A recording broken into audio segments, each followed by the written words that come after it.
And I asked my dad, am I dying? And he scooped me up and comforted me and assured me that I was not dying.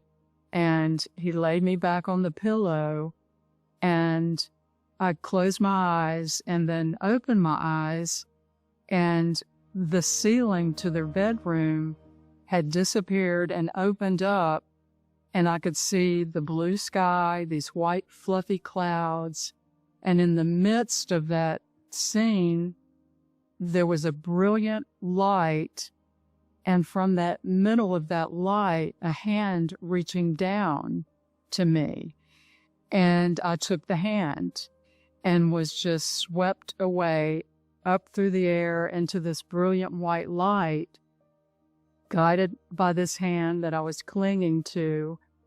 And the light slowly dissipated, and I found myself standing, still holding the hand of this brilliantly lit being who appeared to be a male. But the light was so bright I could barely envision him. But the light slowly dissipated, and I saw just this loving, wonderful spirit looking down at me. And he just sort of waved his hand in front like, let's walk forward. And we were on a well-worn path going into an ancient village. And there were homes on either side of the path that were like made from mud and rock and little fenced-in yards, but very nicely kept.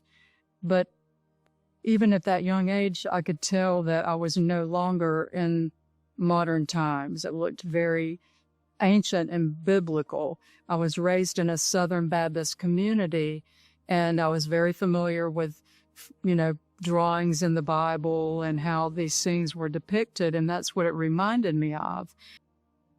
But we walked forward further into this village, looking into the yards of these pretty flowers growing and animals grazing nearby and people tending their gardens.